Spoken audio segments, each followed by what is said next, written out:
सो good morning dear students, कैसे हैं आप सब लोग।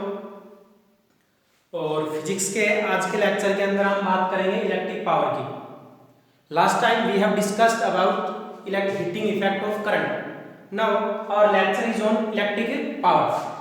सो सबसे पहले फ्रेंड्स, इलेक्ट्रिक पावर होती क्या है ये जानना बहुत जरूरी है। और लास्ट के वीडियो के अंदर आप लोग अगर मेरे साथ थे तो आपने पढ़ा था कि कैसे जब किसी कंडक्टर के अंदर करंट फ्लो करता है तो वो क्या करता है, हीट प्रोड्यूस करता है। तो या आप कह सकते हो कि जब भी करंट किसी डिवाइस के अंदर से फ्लो करेगा कुछ इलेक्ट्रिकल एनर्जी को वो डिवाइस क्या करती है, कंज्यूम करती है। तो आज हम बात कर रहे हैं इलेक्ट्रिक पावर की। बहुत ही इंपॉर्टेंट टॉपिक है 10th क्लास के लिए। और सीबीएसई का कोई भी ऐसा एग्जाम नहीं होता होगा जिसके अंदर इलेक्ट्रिक पावर के अंदर से कोई क्वेश्चन ना आता हो। तो मैं इसको अगर बोलूं कि फर्स्ट यूनिट का सबसे मोस्ट इंपोर्टेंट कंसेप्ट क्या है, इलेक्ट्रिक पावर। सो फ्रेंड्स, आगे बढ़ने से पहले सबसे पहले तो यही जानना जरूरी है कि एक्चुअली में इलेक्ट्रिक पावर होती क्या है। कोई भी डिवाइस जिस रेट से इलेक्ट्रिकल एनर्जी को कंज्यूम करती है, या आप कह सकते हो कि कोई डिवाइस जिस रेट से हीट प्रोड्यूस करती है, कोई डिवाइस किस रेट से वर्क कर रही है, आपने ये 9th क्लास के अंदर पढ़ा था। वो रेट ऑफ डूइंग वर्क, वो rate of consuming the electrical energy and what the rate at which heat is produced, वो सब के सब rate of consuming energy, rate of producing heat, rate of doing work, वो सारे के सारे क्या होते हैं, इलेक्ट्रिक पावर होती है। तो लिख सकते हो the electric power, electric power of an electric device is the rate at which the device consume electric energy।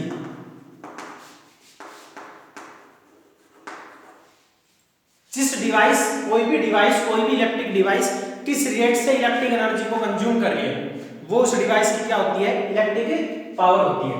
और आप इसको कह सकते हो the rate at which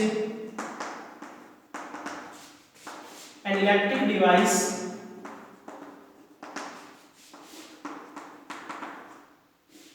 produce heat. Electric power को हम लोग डिनोट करते हैं, 9th में भी आपने ऐसे बोला था, P से डिनोट किया जाता है उसको। यहाँ पे भी इलेक्ट्रिक जो पावर होगी उसको एक लेटर P से रिप्रेजेंट करेंगे। तो इलेक्ट्रिक पावर को P से रिप्रेजेंट करते हैं। अब ये क्या हुआ, so you can say power is equal to हो गया, हमने बोला कि the rate at which heat is produced, the rate at which electric energy is consumed. So आप कह सकते हो energy consume per unit time, और आप कह सकते हो heat produce per unit time. So friends, हमने हीट को, एनर्जी को या वर्क डन को लेकर के हमने कल 3 अलग-अलग फॉर्मूले पढ़े थे इलेक्ट्रिक कंसेप्ट के अंदर। और उनकी अगर हम बात करें तो सबसे पहला फॉर्मूला अगर आपको कुछ ध्यान है तो क्या आया था, VIT, very good, potential, current और टाइम का प्रोडक्ट। सो इसको अगर आप लोग टाइम से डिवाइड कर दो, T से डिवाइड कर दो तो P से T कैंसिल, तो फर्स्ट फॉर्मूला हमारे पास हो गया इलेक्ट्रिक पावर को लेकर के कितना, V into में I। नेक्स्ट आते हैं, वही सेम सिचुएशन है, अगर आप लोग ओम्स लॉ के अकॉर्डिंग पुट करो तो potential difference is equal to होता है current into resistance, V is equal to IR। So friends, V की वैल्यू अगर आप लोग यहाँ पे पुट करो तो पावर का एक फॉर्मूला हम लोगों के पास आ गया, V की जगह पुट किया I इनटू में R, तो फॉर्मूला मिल गया I स्क्वायर इनटू में R, करंट का स्क्वायर इनटू में रेजिस्टेंस। और अगर थोड़ा सा आगे चले तो आप लोग पुट कर सकते हो I is equal to V by R according to Ohm's law, current is equal to potential difference upon में रेजिस्टेंस। सो ये वैल्यू अगर हम लोग वहां पे पुट कर दे I is equal to V by R, तो आपके पास पावर का तीसरा फॉर्मूला हो सकता है V स्क्वायर बाई R। 3 अलग-अलग फॉर्मूलाज हमारे पास ड्राइव हो गए पावर को लेकर के। First one is potential difference और करंट का प्रोडक्ट। एक इलेक्ट्रिक डिवाइस है, उसको V पोटेंशियल डिफरेंस ऑफर किया गया, और ये पोटेंशियल डिफरेंस मिलने के बाद उसमें I करंट फ्लो करता है, तो उस डिवाइस की इलेक्ट्रिक पावर क्या हो जाएगी, पोटेंशियल डिफरेंस और करंट का प्रोडक्ट V इनटू में I। V पोटेंशियल डिफरेंस की value according to Ohm's law आप पुट करो तो पुट कर सकते हो I इनटू में R। ये वैल्यू अगर यहाँ पे पुट कर दें तो पोटेंशियल इलेक्ट्रिक पावर का फॉर्मूला हो गया करंट का स्क्वायर इनटू में रेजिस्टेंस, यानी कि I square into R। Next अगर आगे चले तो आई की वैल्यू को आप लोग पुट कर सकते हो v by R, potential difference upon में रेजिस्टेंस। ये वैल्यू अगर आप लोग यहाँ पे पुट कर दो तो आपके पास नया फॉर्मूला ड्राइव हो जाता है, P is equal to V square by R, potential difference का स्क्वायर अपॉन में रेजिस्टेंस। तो हीट या इलेक्ट्रिकल एनर्जी या वर्क डन को लेकर के कल भी 3 फॉर्मूले ड्राइव हुए थे, VIT v square by r into में t, और थर्ड वन आया था I स्क्वायर r इनटू में t। ऐसे पावर को लेकर के भी 3 अलग-अलग फॉर्मूले आ गए। किसी क्वेश्चन में किसी कंसेप्ट में आपके पास पावर, पोटेंशियल और करंट दे रखा है तो इलेक्ट्रिक पावर निकालने के लिए आप ये फॉर्मूला पुट करना, और करंट और रेजिस्टेंस दे रखा है तो I स्क्वायर इनटू में r पुट करना है, और पोटेंशियल डिफरेंस और डिवाइस का रेजिस्टेंस दे रखा है तो हम लोग पावर के लिए क्या यूज करेंगे, v स्क्वायर बाई r। तो इस तरीके से जो भी डिवाइस जिस रेट से इलेक्ट्रिक एनर्जी को कंज्यूम करेगी वो उस डिवाइस की क्या हो जाएगी, इलेक्ट्रिक पावर हो जाएगी। पावर को P से तो रिप्रेजेंट करते हैं, और ये 3 अलग-अलग फॉर्मूलाज आ गए। नेक्स्ट देखिए, अब सबसे इंपॉर्टेंट वही आता है कि इसकी यूनिट क्या होगी। तो 9th क्लास में जब आप लोग थे तो आपने पावर को लेकर के 4th कंसेप्ट था, शायद आपने एक यूनिट पढ़ी होगी वर्क, एनर्जी एंड पावर। वहां पे आप लोगों ने पावर की यूनिट क्या यूनिट की थी, वहां पे आपने स्टडी किया था power as a unit, that means क्या थी वो यूनिट, वाट। तो वहां पे भी सेम होती है, तो आप कह सकते हो the SI unit of electric power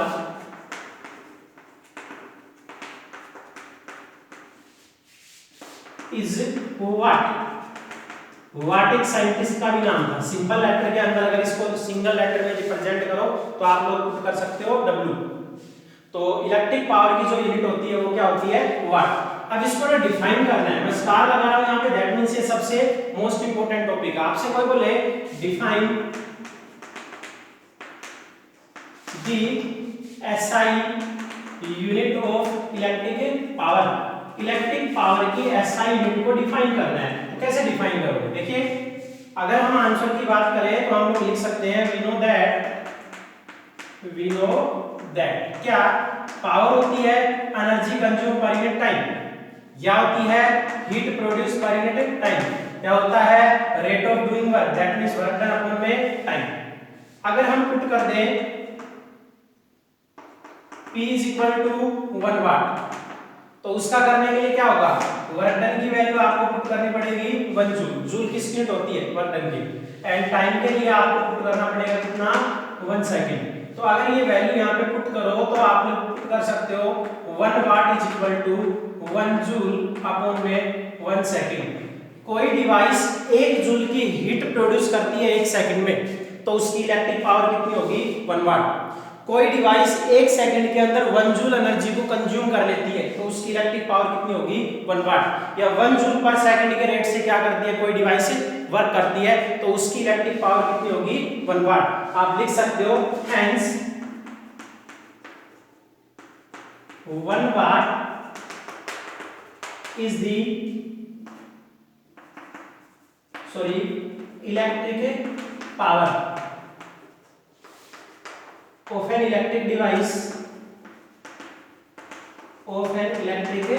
device which consume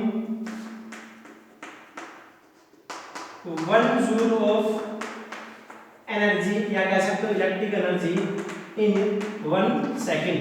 अगर कोई डिवाइस 1 सेकंड में 1 जूल इलेक्ट्रिक एनर्जी को कंज्यूम कर लेती है तो उस डिवाइस की इलेक्ट्रिक पावर क्या कहलाएगी, 1 वाट कहलाएगी।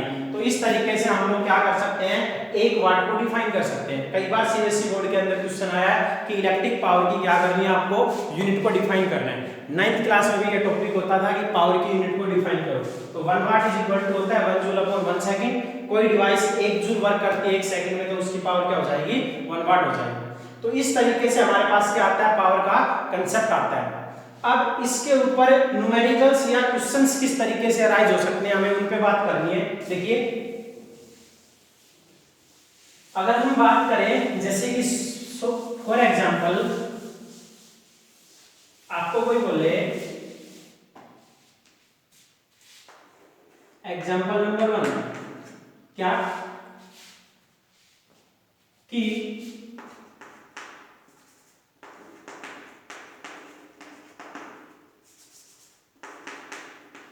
टू इलेक्ट्रिक बल्ब्स दो इलेक्ट्रिक बल्ब है आर रेटेड, उनके ऊपर ऐसा लिखा गया है क्या, 220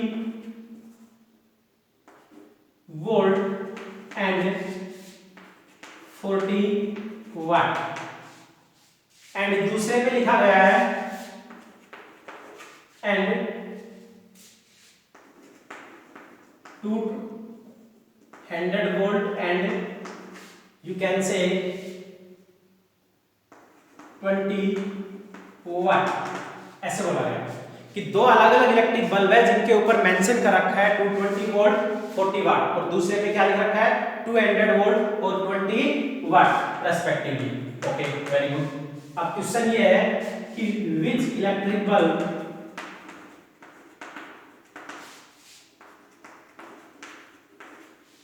हैव मोर रेजिस्टेंस, किसका रेजिस्टेंस क्या होगा, ज्यादा होगा। देखिए अपने पास दो अलग अलग बल्ब है, मैं ऐसे क्वेश्चन बनाता हूं, बल्ब नंबर 1 और उस साइड में लिखता हूं कि सेकंड बल्ब। देखिए फर्स्ट के ऊपर क्या मेंशन है 200 वोल्ट। अब यूनिट से पता लगता है कि एक्चुअली में वो दे रखा है, फर्स्ट बल्ब के लिए पोटेंशियल की वैल्यू दी गई है 200 वोल्ट और उसकी पावर गिवन है कितना 40 वाट। आपको रेजिस्टेंस फाइंड करना है, क्या फाइंड करना है, रेजिस्टेंस। देखिए फॉर्मूला होता है हमारे पास किसका, पावर का। अभी थोड़ी देर पहले मैंने बताया था पोटेंशियल और पावर दे रखी है, हमें फाइंड क्या करना है, रेजिस्टेंस। तो पावर का हम लोग फॉर्मूला पुट कर देंगे v²/r, पोटेंशियल का स्क्वायर अपॉन रेजिस्टेंस। तो यहां से फर्स्ट डिवाइस का अगर रेजिस्टेंस निकालो तो बोलोगे v² अपॉन में फर्स्ट का पावर कितना p1। देखिए v² that means potential difference का स्क्वायर, आप पुट करोगे 200 इनटू में 200 अपॉन में फर्स्ट का पावर 40, ये कैंसिल, 4 से आया तो 5, आपके क्वेश्चन का आंसर आया 1000 ओम। फर्स्ट डिवाइस का रेजिस्टेंस कितना आया 1000 ओम। सेकंड सिचुएशन पे चलते हैं। सेकंड बल्ब के लिए पोटेंशियल गिवन है कितना 200 वोल्ट। ओके, पावर कितना गिवन है उस बल्ब के लिए, दैट इज 20 वाट। वही सेम सिचुएशन है, हमें रेजिस्टेंस फाइंड करना है। तो सेकंड बल्ब का रेजिस्टेंस हो जाएगा पोटेंशियल का स्क्वायर अपॉन में उसका power p2, v² that means 200 का स्क्वायर, तो 200 इनटू में 200 अपॉन में पावर उस बल्ब के लिए कितना 20, कैंसिल, आपके पास कितना आया 10। तो इस क्वेश्चन का आंसर आया हमारे पास कितना 2000 ओम। फर्स्ट बल्ब का रेजिस्टेंस हमने फाइंड किया, पावर का फॉर्मूला पुट करके कितना आया 1000 ओम, और सेकंड बल्ब के लिए जब हमने रेजिस्टेंस फाइंड किया तो कितना आया 2000 ओम। इस तरीके से अब मैं तुमसे पूछूं कौन से बल्ब का रेजिस्टेंस ज्यादा है, तो सेकंड बल्ब का रेजिस्टेंस फर्स्ट से क्या है, ज्यादा है। ये हमारे क्वेश्चन का आंसर होगा। लेकिन यहां से एक कांसेप्ट आप लोगों को मिल गया, क्या कि दोनों बल्ब्स का पोटेंशियल सेम था 200 वोल्ट 200 वोल्ट, बट पावर दोनों की डिफरेंट थी। फर्स्ट की क्या था 40 वोल्ट, सेकंड के लिए क्या था 20 वाट। तो सिचुएशन ये क्रिएट हुई कि जिस इलेक्ट्रिक बल्ब का पावर कम था उसका रेजिस्टेंस क्या है, ज्यादा। फर्स्ट का पावर कितना था 40, बट रेजिस्टेंस कितना आया 1000। सेकंड का हमारे पास पावर कितना था 20, बट रेजिस्टेंस कितना आया आपके पास 2000। तो the bulb which have low power that means it have large resistance, जिसका पावर कम होगा उसका रेजिस्टेंस क्या मिलेगा, ज्यादा मिलेगा। तो सेकंड का पावर क्या था 20 वाट, इसलिए उसका रेजिस्टेंस कितना आया, ज्यादा आया फर्स्ट के कंपैरिजन में। इस तरीके के क्वेश्चंस अराइज होते हैं। और देखिएगा अगर आपको बोला जाए क्या, सेकंड एग्जांपल में चलते हैं।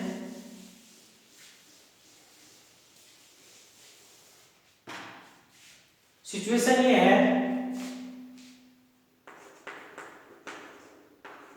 2 इलेक्ट्रिक आयरन्स आर रेटेड, क्या मेंशन हम पे 50 वाट 60 एम्पियर। ओके, अगला सिचुएशन है and 100 watt and 120 ampere respectively. दोनों के ऊपर इतना मेंशन करा गया है कि इसको 50 वाट की इसकी पावर है, लेकिन इसके अंदर करंट कितना जाना चाहिए 60 एम्पियर। उस बल्ब के लिए 100 वाट उसकी क्या है पावर है, और सिचुएशन ये है कि उसके अंदर 120 एम्पियर का करंट फ्लो करना चाहिए। अब आप लोगों का क्वेश्चन ये है कि विच electric iron produce more heat at a